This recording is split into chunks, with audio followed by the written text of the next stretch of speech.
Hi everybody, thanks for choosing to watch this video. We discuss Jurgen Klopp's biggest achievement in his 7 years as Liverpool manager. If you want to watch that and the rest of the debate show, head on over to Redmen Plus, where we also talk about Liverpool's tactical issues as well as the mainstream media. Thanks again and enjoy the video.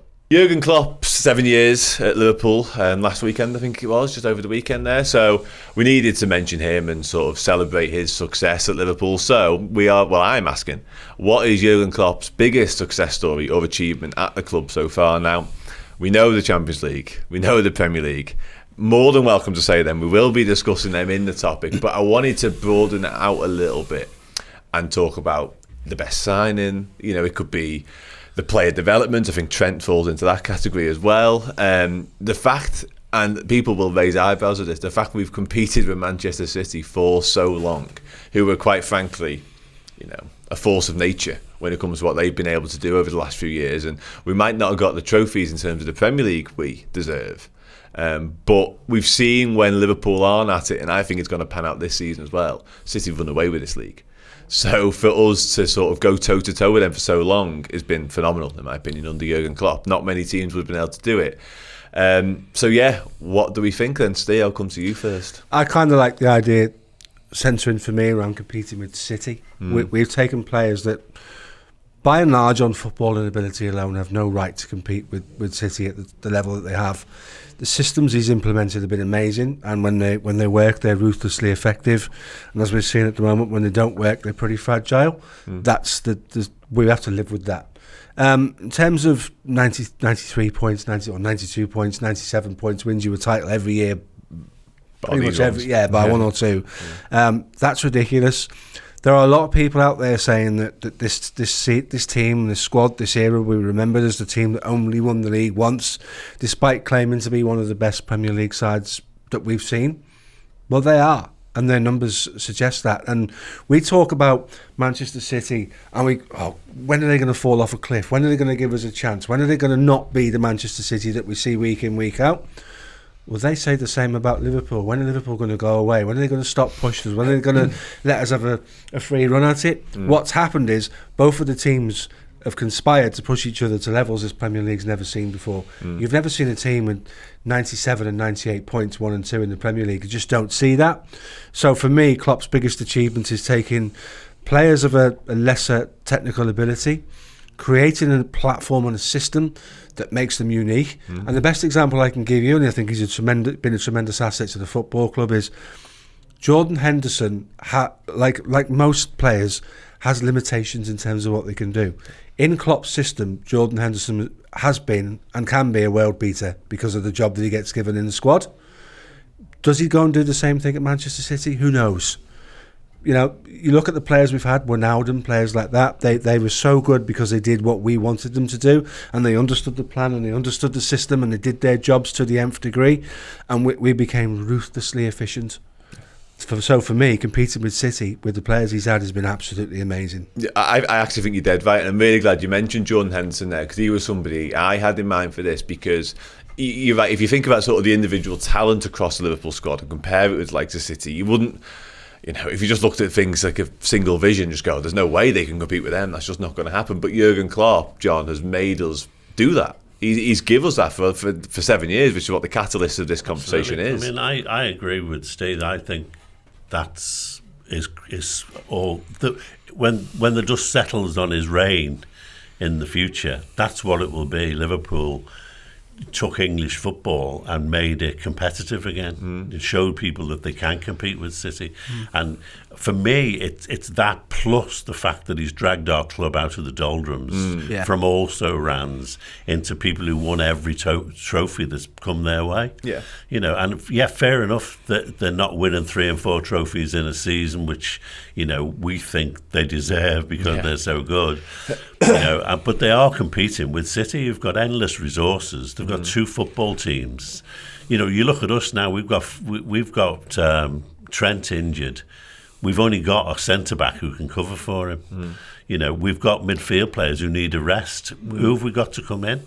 Well, only players who are also coming back from injury and who may be too young, and yet we're still able to compete at the highest levels in all the competitions we go into, and that's what Klopp has given us. Yeah, 100%. I don't want to sound too defeatist in this, because it does, to say, oh, we competed with City, it almost sounds, we're Liverpool Football Club, like, we're huge on our own right, we've got a rich, illustrious history, so that isn't enough in itself, but it is the point, it is the grander point here, that without Liverpool, City would have absolutely ran away with every single title. Won, 6 or 7 on the bounce, and probably some other stuff as well, because obviously we knocked them out of the cup last year and what have you. So the Jurgen Klopp's trophies will never be forgotten. There's absolutely no doubt about it. Like, the man has won everything. He's been absolutely phenomenal. Like, doubted into believers 10 times over. Like, absolutely incredible job.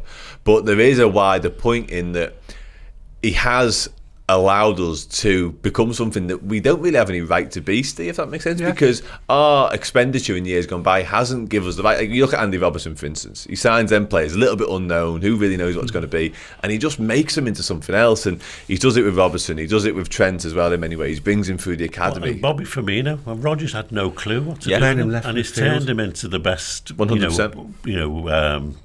False nine you've ever seen. Exactly, and he's still doing it to this day as well, by the way. But yeah, I think, like I say, it is a difficult one, because we don't want to sound like, oh yeah, we were good but City were better.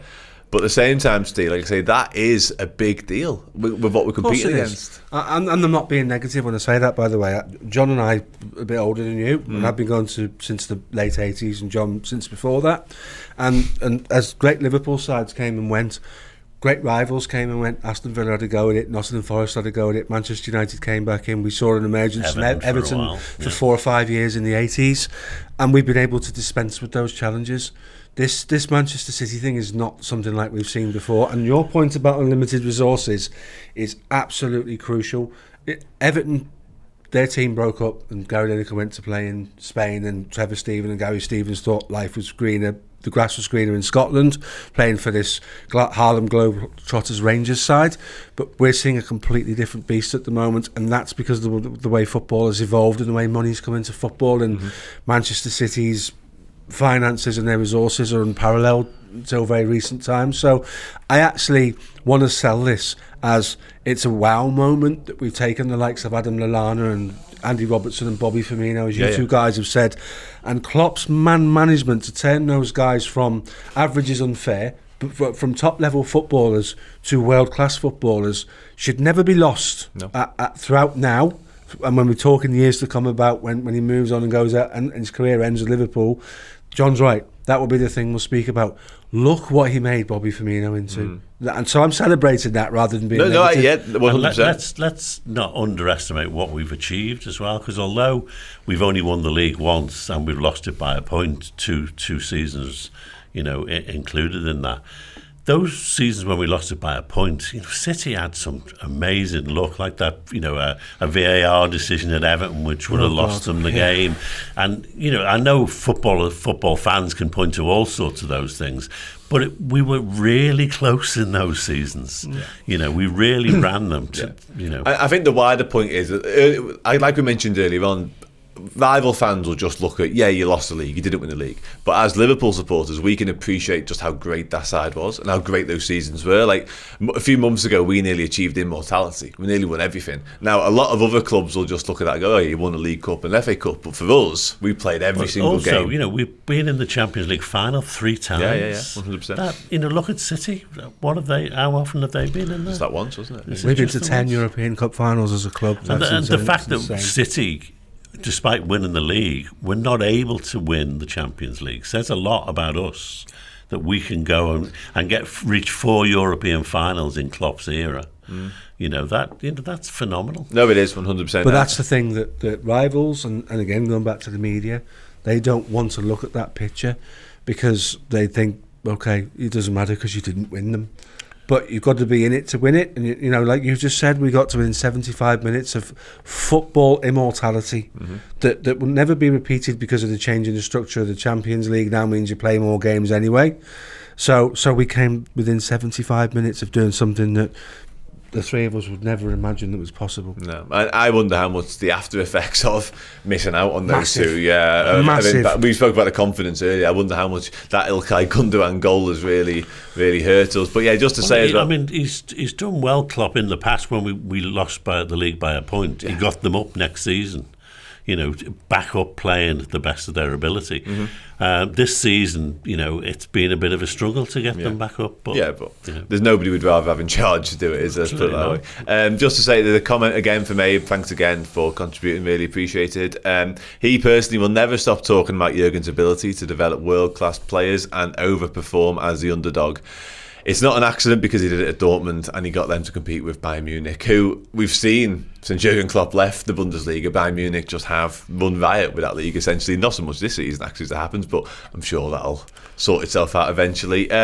Just to sort of round this off again, I think we've all agreed that his ability to compete with City and make us a force, again, has been his sort of overarching achievement as Liverpool manager. So I want to get, because I've seen some different answers on this already, the trophy one. I want to get what's his biggest success story in terms of trophy won so far, Steve. In fact, John, I'll come to you first on this one. Well, I think it's the Premiership, simply because it's been 30 years without winning. It's something that we got used to winning, every year or every couple of years. And to go that long without winning it, and it was just a monkey on our backs, wasn't it? We really, really needed to get that out the way. Winning the Champions League is always brilliant. It's great for the fans.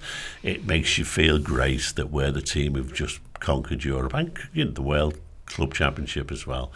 But to actually get that Premier League under our belt, well, for me, that'd be it. Getting the A, I think, ending the wait. Steve, I believe you're the same. I'm a well-documented lover of being champions of Europe. It was my childhood personified, so that always has a special place for me. But I don't disagree with John.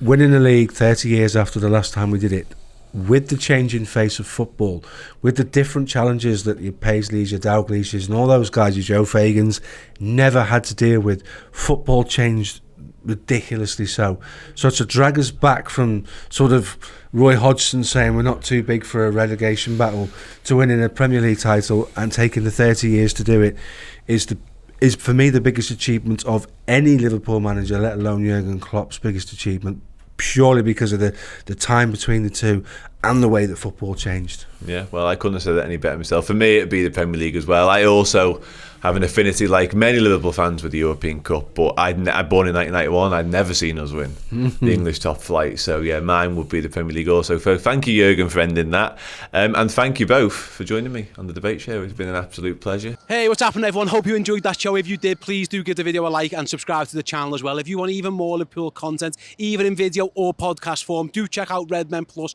our subscription service. Tons and tons of great Liverpool content, both in video and podcast forms. Check it out, you will love it.